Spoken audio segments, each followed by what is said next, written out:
right, welcome everybody. We're going to try to start right on time because we never know for sure whether there's going to be a lot of Q&A and discussion at the end or very little. If there's a lot, then we'll have time. If there's very little, then you get out early and nobody ever complains about that, especially when the weather is the way it is. Thanks very much to all of you for attending this annual Hyde Park debate. We are deeply conscious of the fact that we are up against a couple of other sessions that also look very promising, and so we don't take for granted your presence here today. My name is Rick Anderson. I'm the university librarian at Brigham Young University. I regularly organize these kinds of debates at conferences like Charleston and Researcher to Reader. In the past, I've done it at SSP as well. I'll just say right up front, there are a couple of reasons why I do this. One of them is that I really do believe that structured debate is a very good way of sorting out complex and sometimes controversial issues. But another reason that I do it is because there's a lot of rhetoric in our world right now about how debate is dead and people are no longer able or willing to sustain reasoned discourse and reasoned discussion. And I feel like every time we do one of these debates, we are demonstrating again that that rhetoric is false.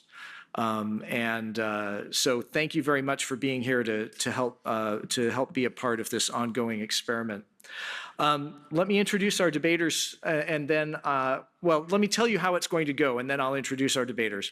So the way we do this is the Hyde Park debate is roughly patterned on an Oxford Union debate.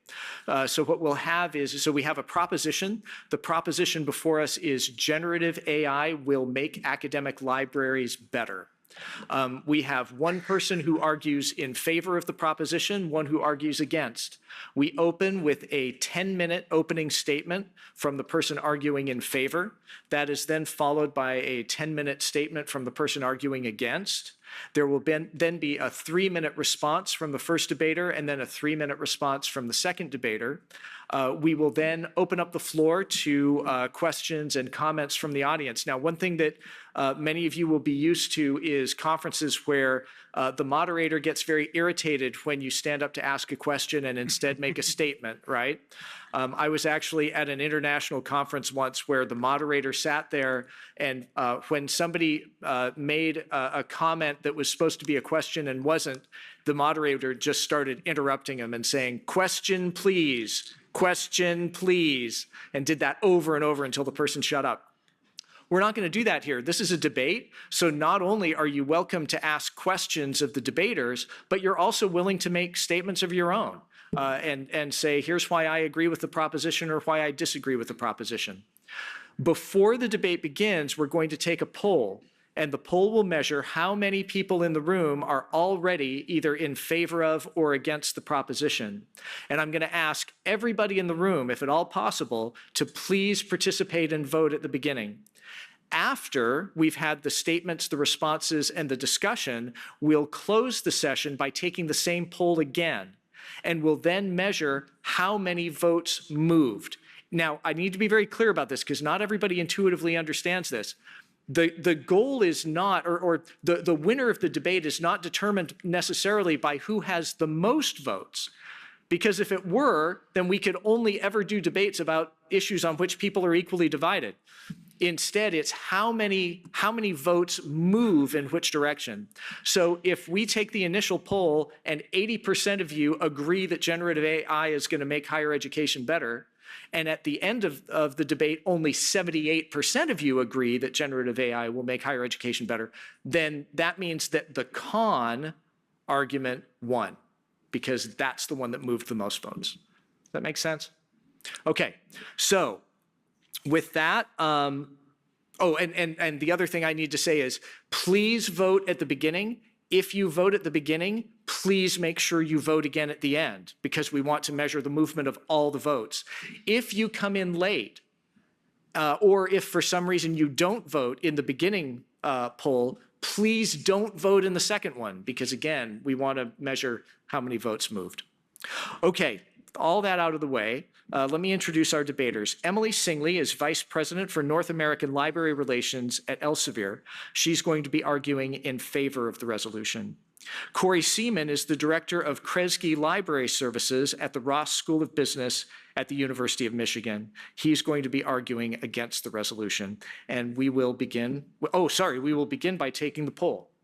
So there we go. So if you will, if you go to that QR code, or if you go to the URL, also you can send the code, you can send CHSCONF to phone number 22333, and then you'll get a response back that will allow you to vote. That's kind of clunky.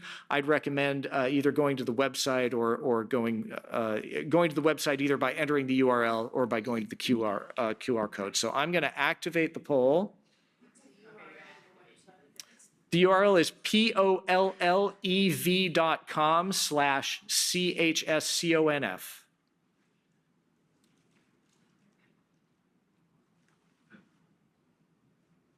All right, at this point, I think I'm going to call it.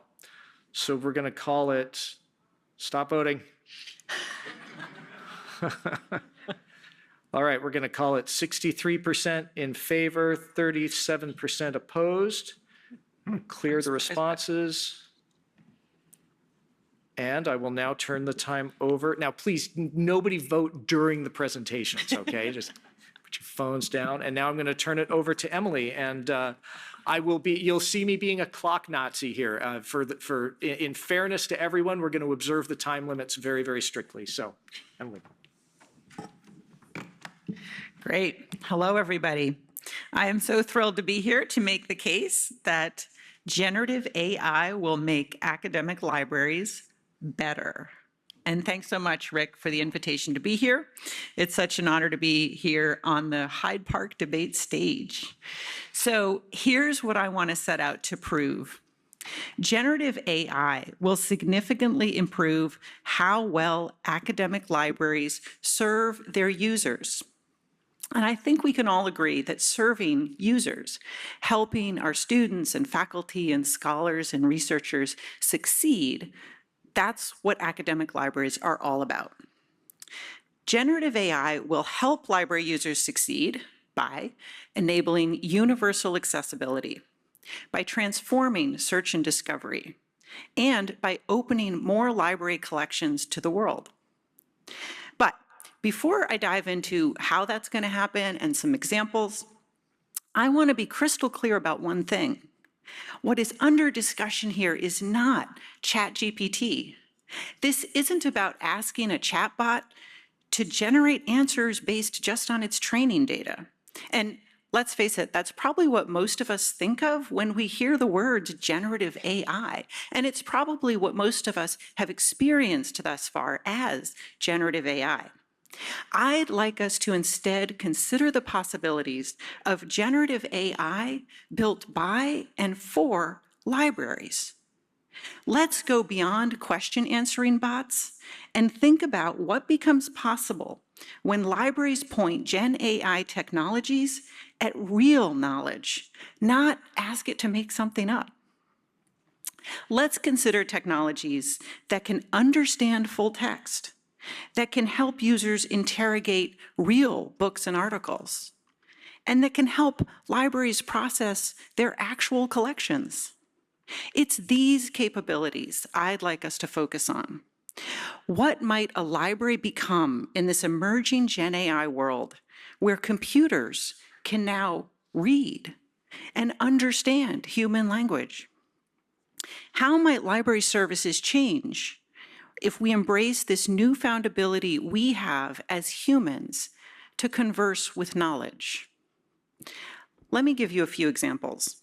First, if computers can read, library resources could become universally accessible. Think about how a non-native English speaker experiences your library today, or how about a visually impaired student? How much of your collection is easily accessible to them? In a generative AI library, I believe users will be able to access library resources in any language and in any format. And this is already happening. We're beginning to see services like DeepL or Audemic Scholar, which can translate content into different languages or read content aloud.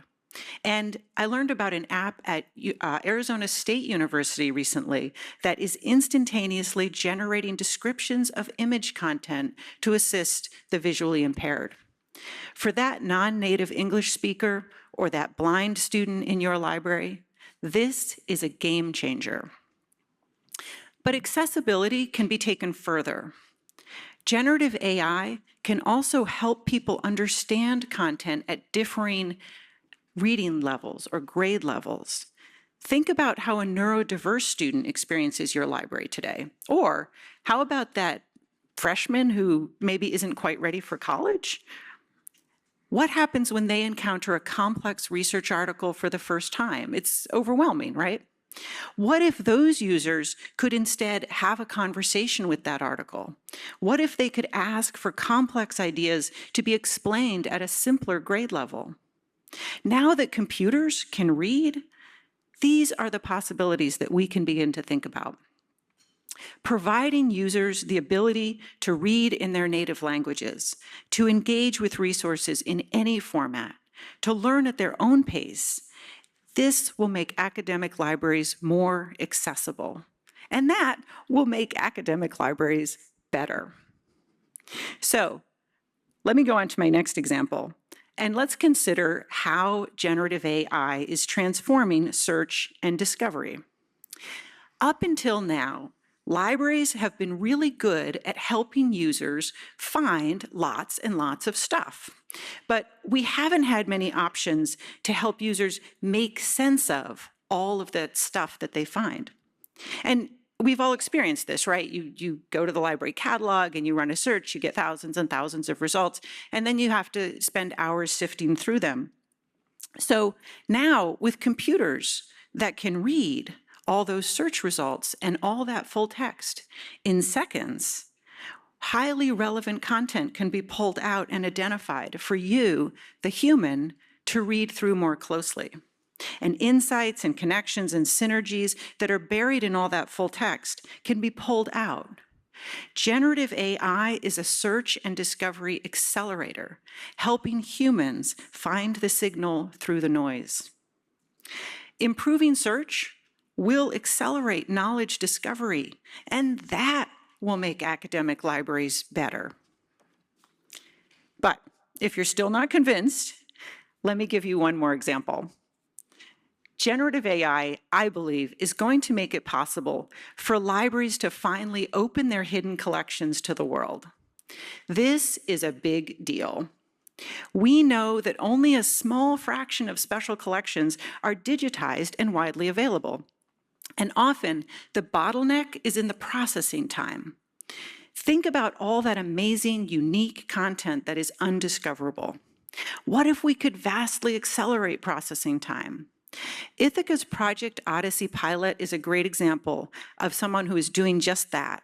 And they have found that archivists using generative AI can process 1,500 documents in just under 3 hours, a task that would normally have taken them 250 hours.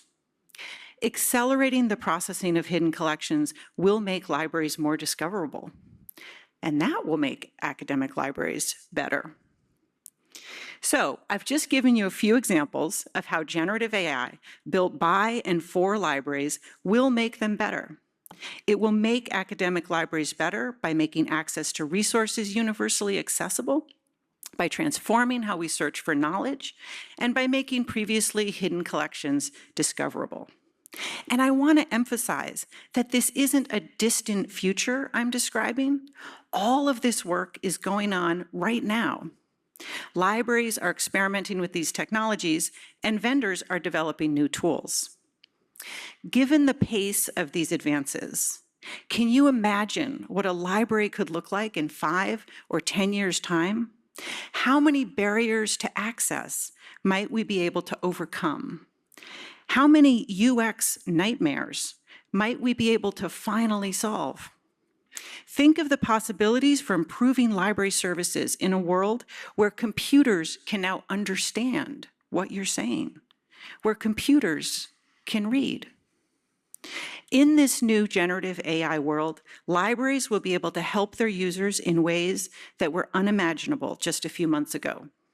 And using generative AI to help our users, to help students and faculty and researchers succeed, that will make academic libraries better. We still have much more work to do. We need to use our professional skills and vision as librarians to continue to improve these technologies and make them more sustainable and more transparent. But the promise, I think, merits that work. If we do it right, we can build a future that will be truly transformative for libraries and for library users. Thank you.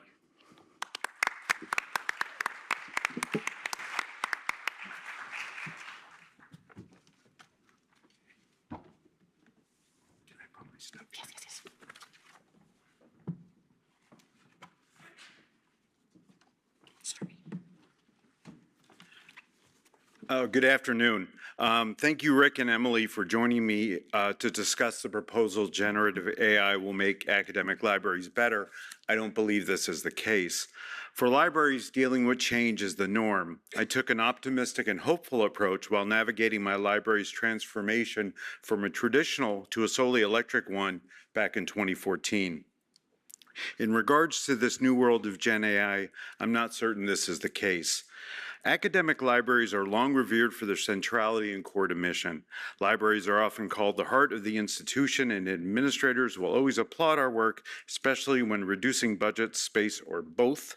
As with the Mandalorians, this is the way. There is certainly a great deal that we benefit from artificial intelligence. Enhancements like predictive text, translations on the fly, GPS systems, and the ease of analyzing data are all tools that we and our patrons use. These elements of artificial intelligence are set up to augment and assist our endeavors.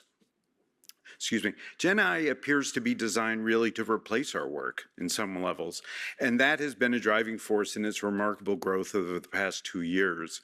We are expected to either be a lemming or a Luddite when it comes to approaching this new technology. Our institutions seem to be in the former group. We are witnessing a bona fide arms race among everyone associated with our world. Technology outfits like OpenAI, Google, Microsoft, etc., are putting AI features everywhere you connect with their services. Sometimes it's really just branding something that we've seen for years. Publishers, especially in the business field, used to promote their staff of experts, but now are highlighting AI capabilities of their products. We have seen one vendor where adding information from an LLM was cut and paste right into a report. Adding AI into tools into our databases appears to create greater value, or so that is the hope. The arms race extends to universities, where everyone wants to be viewed as leaders and the best. At Michigan, we state, UM is proud to be the first university in the world to provide a custom suite of generative AI tools to its community. Even the mighty pumpkin spice industry would be jealous of all the attention that AI gets. Gen AI offers a promise that's simply too good to be true. It is the gift of time, it is the gift of productivity and efficiency, and it is doing more with less. So why struggle with your paper when ChatGPT can write it for you? Why look for the picture when you can have DALL-E create one to your specs? Why read a report when you can put it in an LLM and have it pull out the good parts? At a conference recently at Yale, a faculty member shared that he would use ChatGPT to write abstracts because you can set a word count and he hates doing it. So I get that. So what does this have to do with libraries? In Clarivate's Pulse of the Libraries report, they quoted a scholar and a librarian who said, AI encapsulates the cumulative knowledge of humanity like a mind vastly surpassing the intellectual capacity of any individual human. Researchers should have the opportunity to harness the benefits of artificial intelligence. That certainly sounds great. Many of the early voices in Gen AI quickly talk about the democratization of access to information and the public goods that come out of this work. But I would like to address 3 elements I believe are central to the idea that Gen AI is not going to make our world better: resource scarcity, authenticity, and humanity. With resource scarcity, I believe that libraries will be feeling financial constraints stemming from institutional adoption of Gen AI. We are starting to see faculty and students requesting more data sets, adding strain on already stressed collection budgets. As par for the course, library budgets appear to be a problem for almost half the libraries, according to the same report. Additionally, our vendors are working with adding AI elements to their platform with potentially greater costs. If something costs more, we actually honestly expect to pay for it.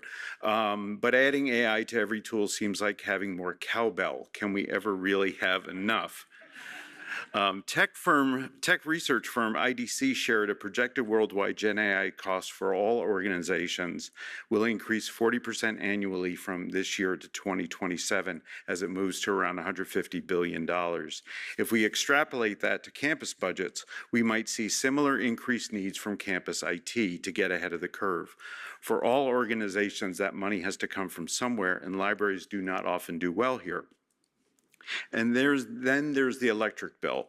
In September, Microsoft announced their joint project to restart 3 Mile Island nuclear power plant for a single customer, Microsoft, and their need to power data farms. You can always glean an image of an organization's value by what they will fund. This is bold, but it's not progress. It's the beginning of a horror movie. Authenticity is an enormous issue with Gen AI. If you are a librarian in the room, it's highly likely that you have spent part of the last 2 years looking for a citation that does not exist. Chasing phantom citations is certainly not new, but it's accelerated thanks to Gen AI. These are called hallucinations in the grand spirit of it being a feature, not a bug. Japanese firm NTT Data created a white paper on hallucinations, calling them confident responses not justified by training data. A carefully worded version of making crap up. Their answer is our LLMs need even more data to train upon. After all, an LLM without data is a car without tires, simply an overpriced sofa. The NTT data report suggests that we should be embracing the creativity that our LLMs spit out. Since Gen AI services have tremendous certainty in what they output, our patrons embrace this as the gospel truth. This is probably why libraries have shelved fiction and nonfiction books separately forever, but whatever. Everyone seems to be working on decreasing the instances of hallucinations, but these will be around for a while. So with these problems, it's hard to know what can be trusted and what can be avoided. Teaching patrons about these dynamics will be exhausting. Imagine if you went to a buffet and were told 10% of the food there is poisonous. I suppose it might still get good reviews if we factor in survivorship bias. So last month, a Ross faculty member wrote to one of our librarians, "You and your colleagues are doing something so impactful by helping students understand the nuances and subtleties of secondary research. This is the authenticity that humans bring to the academy." And with humanity, let's look at ethics in employment. The ethical concern of using Gen AI rolled out simultaneously with this new technology. There have been few advances that I can think of that have led people to question the ethics involved at the very beginning. There are issues related to input. Does the LLM have the right to ingest this content? Output, does it have sufficient content to provide a good answer? Or more critically, does the LLM have the ability not to reveal confidential information that's been ingested? And having an ethics board does not necessarily make your actions ethical. Employment is huge to me. While there are significant added costs associated with Gen AI, the end game might be the ability to pivot or eliminate work. IDC, in their coverage of Gen AI in higher education, cited, "Gen AI holds the promise of reimagining the faculty, staff, and student experience by freeing them to engage in more complex, innovative, and higher value tasks." This is a fantasy long promised by technology. ESPN uses Gen AI to write game previews that are factually accurate, but lack humanity or interest, at least to this reader. Their role is to generate ad clicks. But without these more simple tasks within an organization, can anyone develop skills for the higher level tasks? Can your first musical composition be a symphony? Not likely. I fear this will be less about moving to more complex tasks and more about reduction in force. A library with too few people will not be able to meet the needs of campus. In closing, I've shared some concerns here about the adoption of Gen AI and how it might undermine our academic libraries, not make them better. In Stephen Sondheim's brilliant musical Sunday in the Park with George, the song Finishing the Hat is a gut-wrenching description of the creative process, along with the sacrifices that go with artistic creation. It ends with these two lines: "Look, I made a hat where there never was a hat." And if you're here Saturday, Manny Patinkin is here. I added that, I'm sorry. This is the humanity of our world and the humanity of scholarly and artistic creation. And outsourcing these efforts to technological systems that accelerate output that go under our name, we neither likely grow nor gain from these works. The less authentic world with Gen AI is a path that I honestly do not want to travel. I would much rather feed the squirrels. And yet, here we go. Thank you.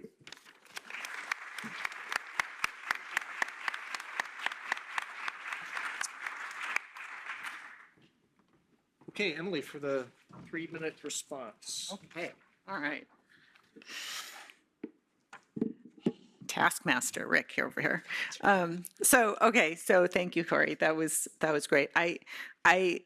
I'm a bit confused by your arguments, though, but I really enjoyed the more cowbell reference because that's such a good skit. So you're saying that library workers are going to lose their jobs because, the technology is somehow going to replace essential human work. But I also heard you say that authenticity will be so elusive that librarians will be needed more than ever before to teach their patrons how to use these new tools responsibly. So, which is it, more work or less work, right? I think that Gen AI is going to make human jobs more human, not less. So, for example, I was talking to a librarian who works at the University of Hawaii, he has student workers who do that mundane, mindless task of categorizing all the reference chats, like is it a directional question, is it a research question? And it takes them hours to do this every semester. He pointed GPT at it, takes seconds, and I said to him, well, now, are you going to fire all those student workers? No, he said, he's delighted to be able to repurpose those human hours to patron face-to-face, one-on-one interactions. In other words, he created more human work, not less. You do make a good point about resources, Corey. These models take a tremendous amount of electricity, but they have become much more efficient, exponentially more efficient just in the couple years they've been out, and I expect that will continue. But even more, supercomputers are making it possible for humans to answer really big questions that they were never able to tackle before, including climate change. So in some ways, these machines are both creating and solving the problem at the same time.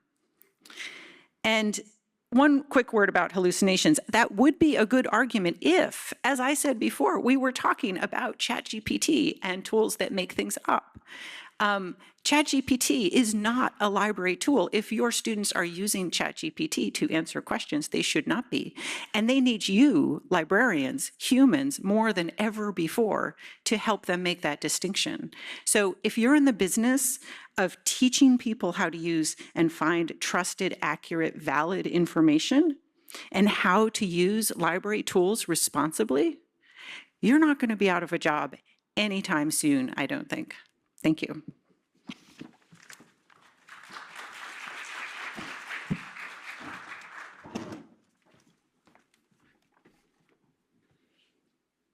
Okay, and thank you, Emily, for your comments about Gen AI and libraries. I am particularly fond of opening up access to our special collections via digitization at a faster pace than it would normally take. I was an archivist when we never worked at either of those speeds. But I would like to respond to your other 2 points. So Emily touched upon Gen AI being built and for libraries. That's not my experience at Michigan. People designing and using these tools will need us for resources and data, but it will not be built for libraries. In regards to universal accessibility, we have seen on-the-fly translation and reading services for years. Potentially new is a Gen AI tool that could engage students with an article while adjusting to their reading level, like a literary JPEG. While this might help, Suggesting that an unprepared freshman would be able to use Gen AI to understand complex research topics is an optimistic sales pitch, at least to me. In regards to improving search and discovery, having Gen AI read and organize your results does not necessarily provide the signal through the noise. It provides a signal, and one that's likely built on a single publisher's site. I am fairly certain that any publisher will not let us download everything and shove it into an LLM. I certainly wouldn't if I were a publisher. These silos will give varied answers depending on the training data. Last week, at a meeting with some Ross faculty, there was general enthusiasm for Gen AI as a research starter for student projects. As a buzzkill librarian at the meeting, I shared that despite Gen AI providing certainty in its answers, it's not completely reliable nor the magic solution that we long for. And if ChatGPT or related services has all the answers, then people will start questioning why we're paying all this money for a library. I think that's an administrative concern. I would also be remiss to ignore the elephant in the room. John Burns shared on Poets and Quants, a new source for business education, a grim outlook for the next 4 years of business education. Burns predicts a plunge in international applications, elimination of OPT, this optional practical training, dismantling of the Department of Ed, and likely shift away of funding from higher ed, especially for those who embrace DEI. I've raised the question early that we might be Luddites or lemmings when approaching Gen AI. In this context, we should be the Lorax. We should try to get people to understand what the costs truly are and what the reality truly is. But instead, we'll likely continue to stuff this modern Pandora's box with everything we can get our hands on. Meanwhile, 2025 is telling us to hold its beer. Thank you.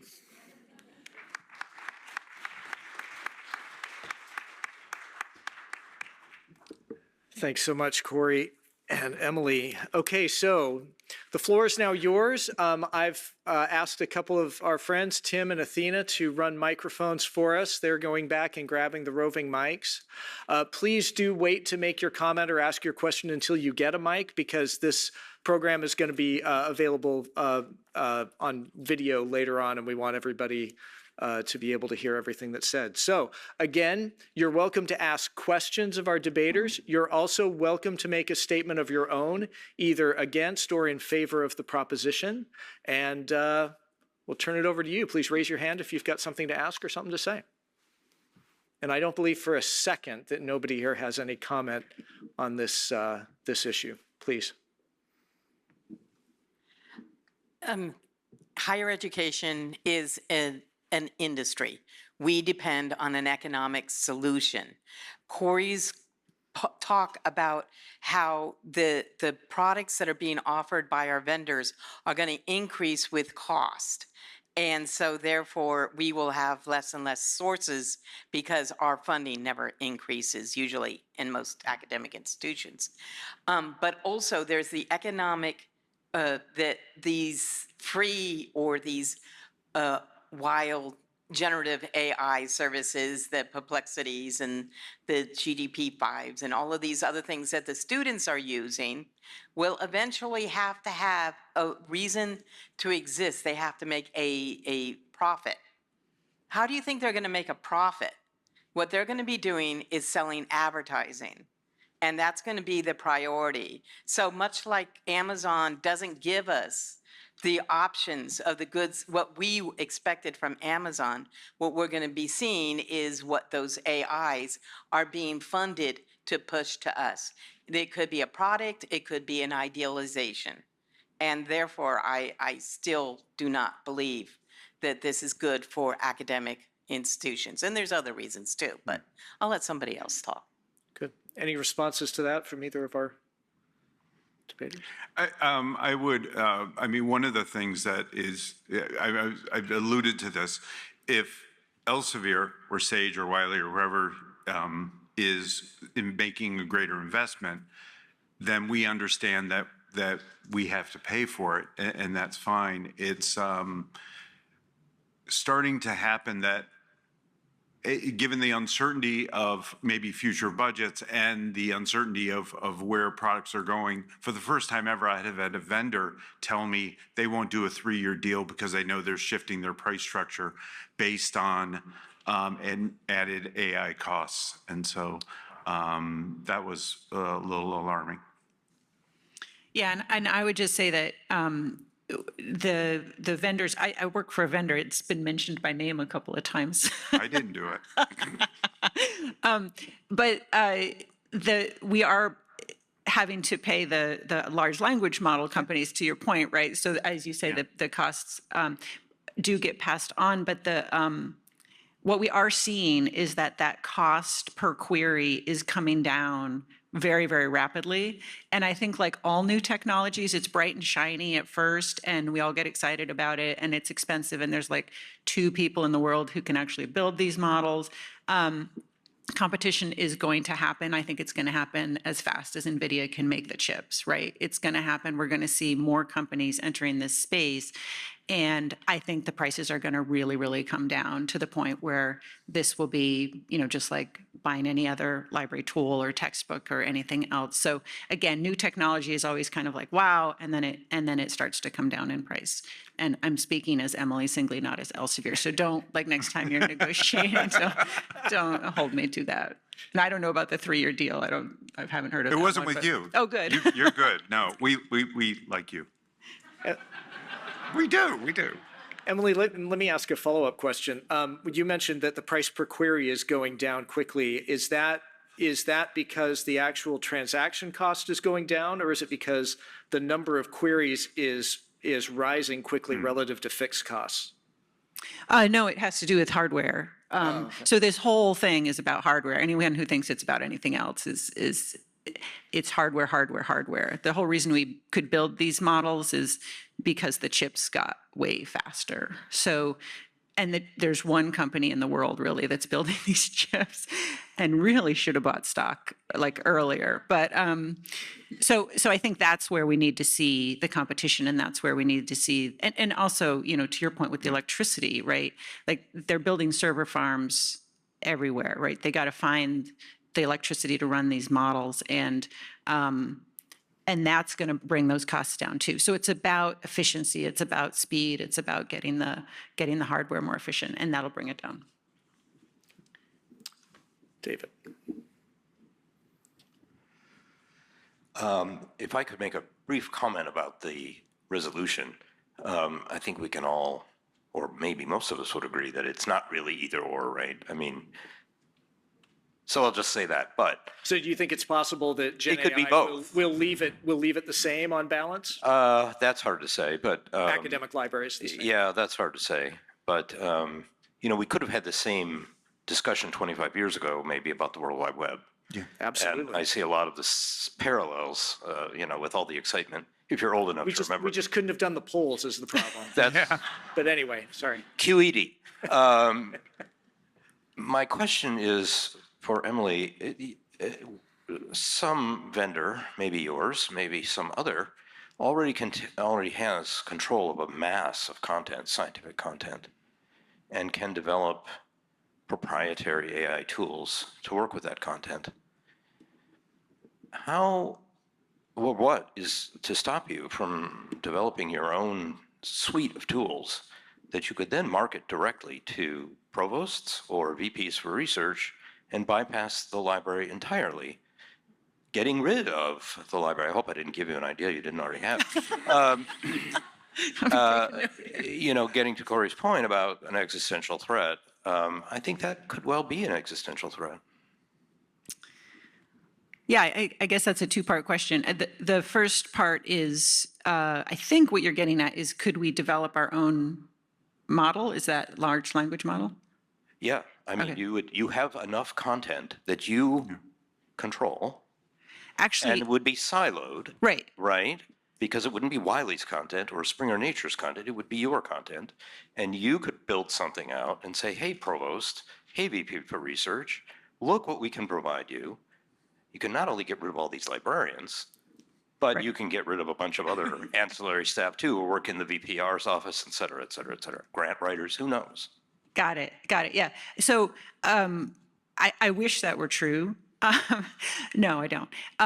There's the L that I always think is sort of mind-blowing about LLM is the large. So when you say Elsevier has enough content, that's actually we have a grain of sand amount of content. And I know that, I know that's crazy. I know, because we're big and we have a lot of content, but when you compare that to how much content it takes to train one of these models, it's not anywhere near enough. If you trained a model on just that, it wouldn't be able to understand. If I asked it, can you complete this sentence? I would like a pepperoni blank. If you trained a model on just Elsevier content, it would not be able to answer that question correctly. It would hallucinate like nobody's business. Not enough data. So we unfortunately are, I mean, not unfortunately, but we're working with big tech, right? We actually work with Microsoft with their LLM to work to build functionality within our databases and systems, just like many other vendors are doing. So we can't actually build the tool that you describe.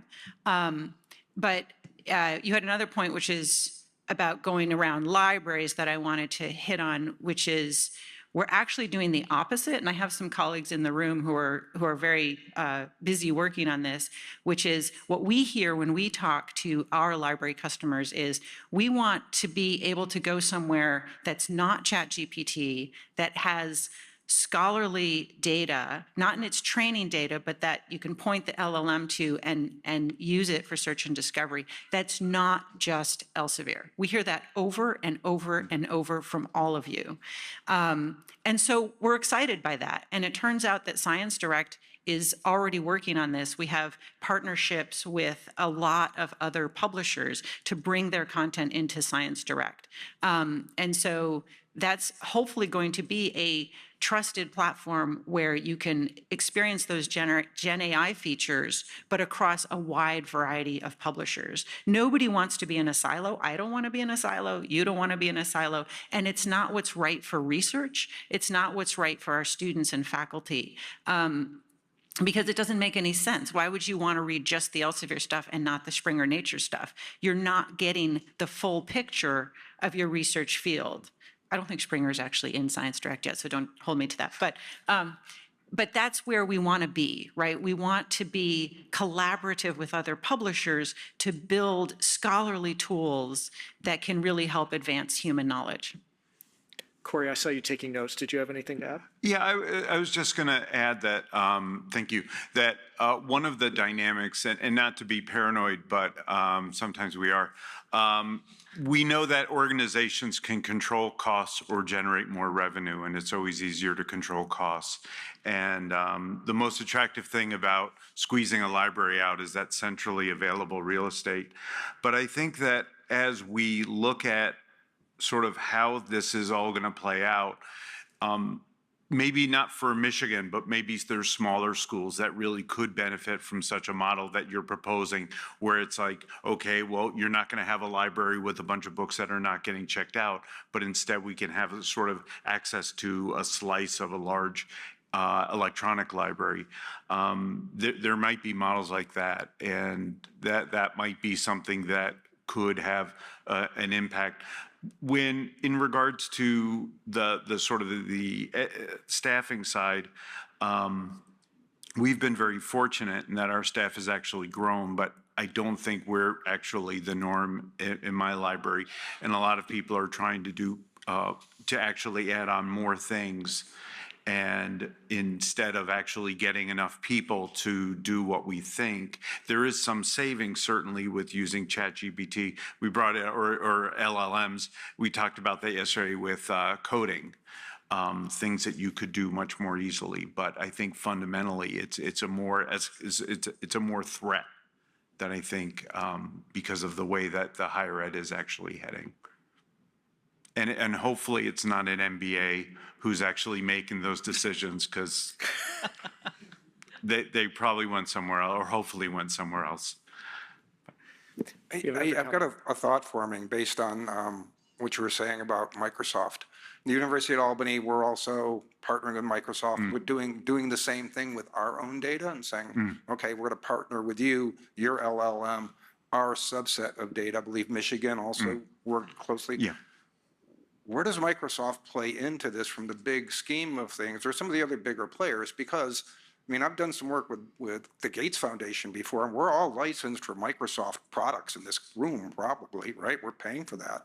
And I've talked to them on the Gates Foundation side and said, why don't you just unleash what the tools you have and put your money where your mouth is about education? And are there ways that we can leverage players like Microsoft to make this more universal so it works better for all of us? I believe that there would be a very good case to do that, to recommend that. And you know, on the one hand, I think there's some earnest, early on, OpenAI is a nonprofit. For now. They're open in name only also. But one of the challenges, I think, will be that everyone wants to be first. Emily talked about NVIDIA being the only one who makes those chips. They're, I think, maybe have one of the largest market caps of any company right now. And that's kind of crazy because it's like, who? But I think that one of the challenges is that unlike blockchain, unlike metaverse, that kind of went through the hype cycle, blockchain's a more expensive way to do anything. This is actually the same kind of technology, but with more potential bang for the buck. And I think that's what's driving people kind of really to focus in on this. And the other point is, whether we like it or not, it's here. It's something we have to deal with. And so, like everything else, and I wasn't in the field when journals first came out, or I was an academic librarian, but I can understand that that would have been a change that we need to deal with. But this is happening, and whether we like it or not, so we have to dance backwards and in heels.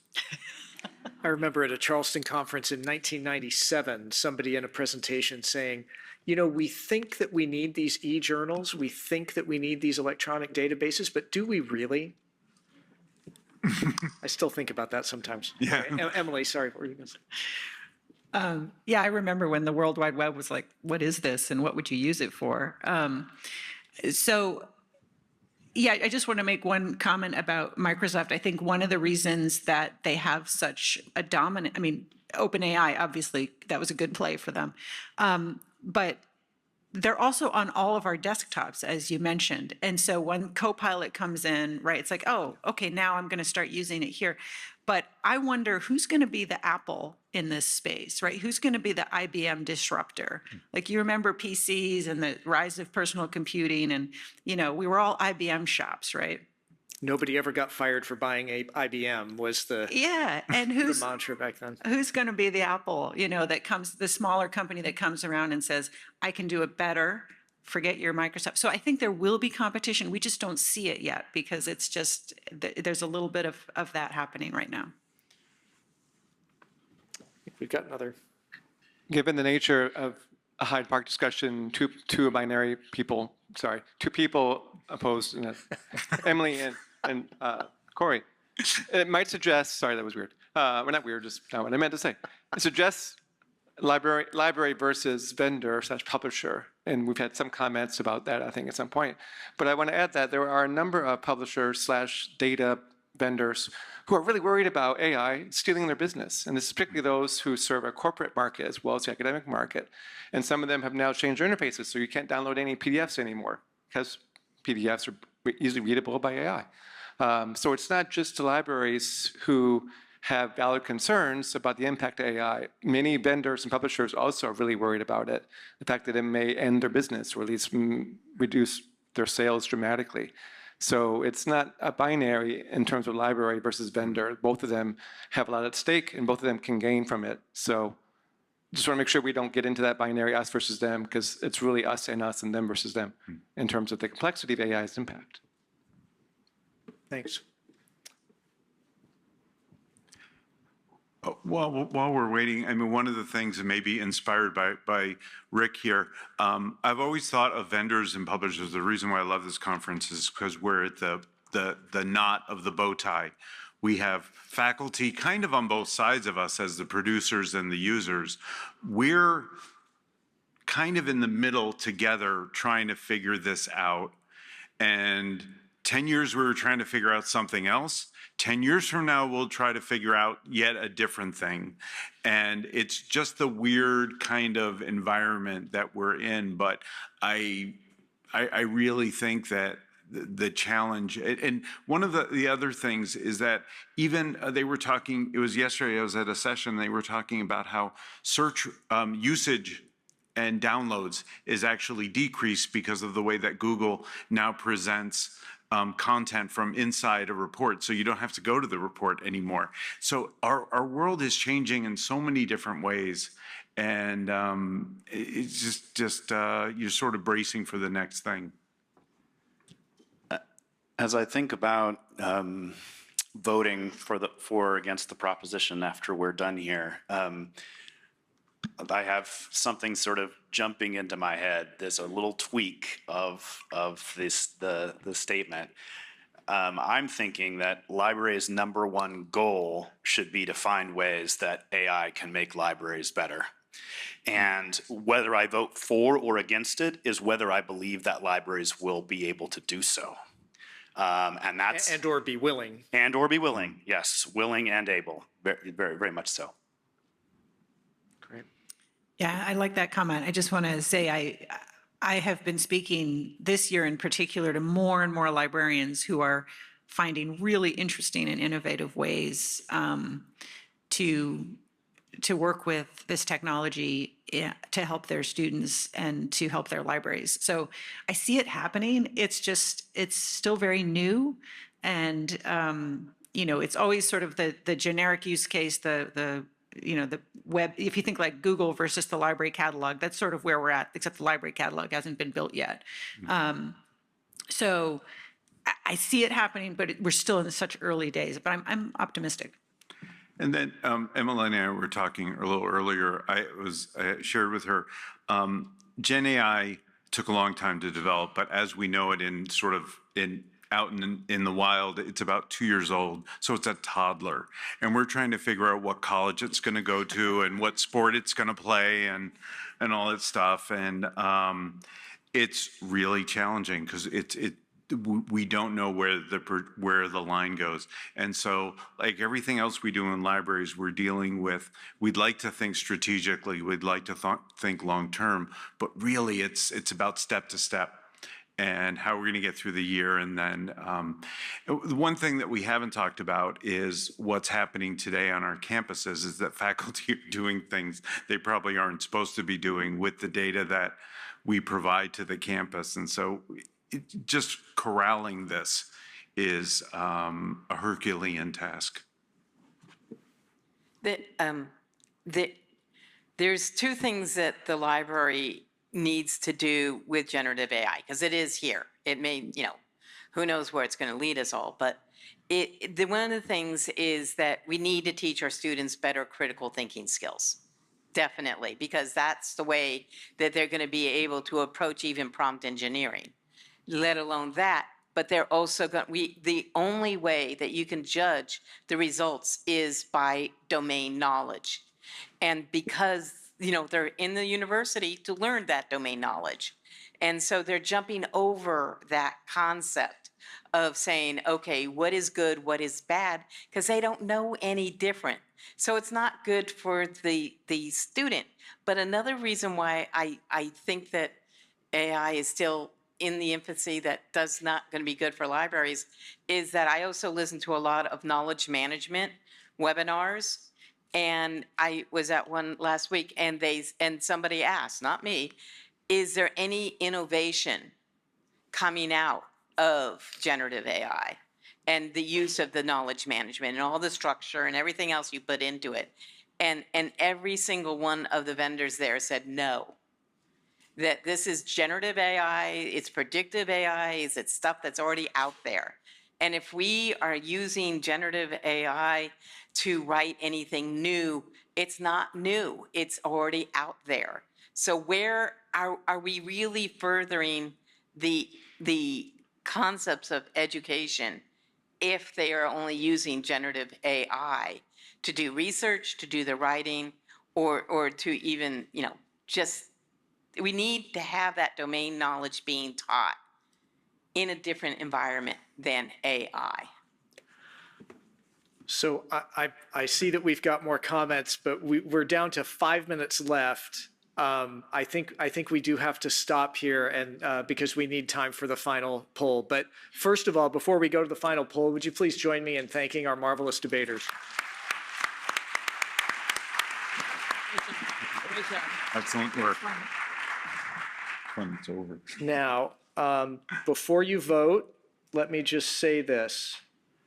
One of the characteristics we all know of a totalitarian society is that in a totalitarian society, stop.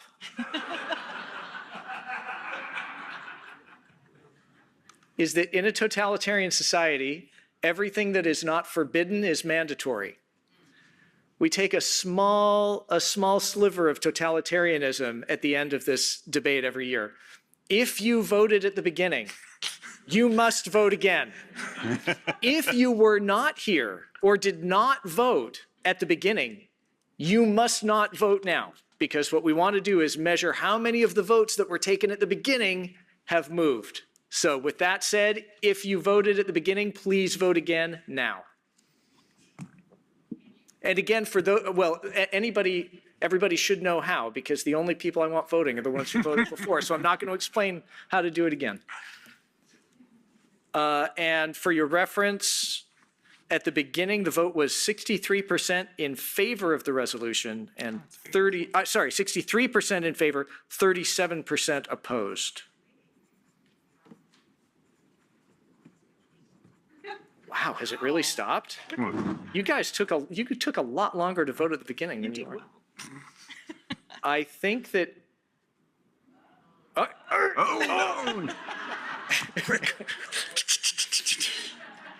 One of the things that's interesting about this is that Charleston always comes a few days after a presidential election.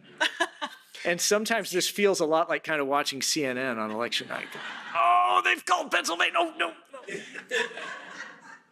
I think we can safely say that the vote is against the resolution, and therefore that we can declare Corey the winner. Congratulations, Corey. What do I win? And let me just close where I began in thanking all of you for helping us to demonstrate that civil, rational discourse does, in fact, change minds, because we have watched it happen here in real time. So thank you all so much for being here, and we'll see you next year.